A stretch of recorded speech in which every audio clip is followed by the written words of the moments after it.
भ्रष्टाचार. इथे जमलेल्या माझ्या लहान मित्रमैत्रिणींना कदाचित या शब्दाचा अर्थ माहित नसेल. म्हणजे मला सुद्धा नाही माहिती, कारण मी सुद्धा लहानच आहे. पण बाबा बोलतात भ्रष्टाचाराने देश पोखरात चाललाय. जेवढे इंग्रजांनी आपल्या देशाला नसेल लुटलं तेवढा ह्या भ्रष्टाचारांनी लुटले. प्रत्येक शासनाच्या गोष्टीत गडबड, गोंधळ, भ्रष्टाचार, घोटा. ह्यांचे घोटाळे करोड, 100 करोड, 1000 करोड, हजारो करोड. हे घोटाळे करून एवढा पचून ढेकडी देत नाही म्हणे.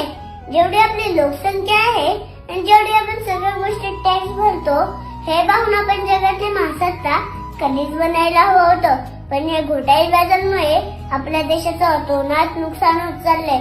जे आपल्या देशासाठी लढले, ज्यांनी आपल्या देशासाठी आपल्या प्राणांची आहुती दिली, त्यांच्या डोक्यात दिवस रात्र एकच गोष्ट असेल, माझा भारत स्वतंत्र कसा होईल.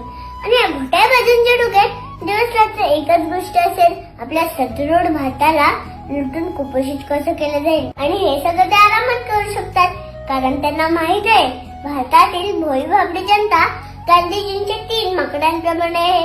ते काय आपल्या भ्रष्टाचारांबद्दल बोलणार नाहीत, ऐकणार नाहीत आणि बघणार नाहीत, कारण ते स्वतःच्या समस्यांमध्ये बुडालेले असतात. बरेच लोक देशाला सामान्य जनतेला लुटून परदेशात सेटल होतात. ह्या भ्रष्टाचाराबद्दल बाबा थोडे शिकवत असतात, पण मला तर जास्त काही कळत नाही, कारण मी तर लहानच आहे ना.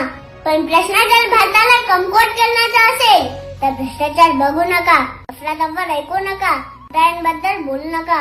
असलं माकड बनून जगायला मला चालणार नाही. माझ्यासाठी राष्ट्र प्रथम, राष्ट्र सर्वोत्तम. मी या व्यवस्थेविरुद्ध नक्की लढेल.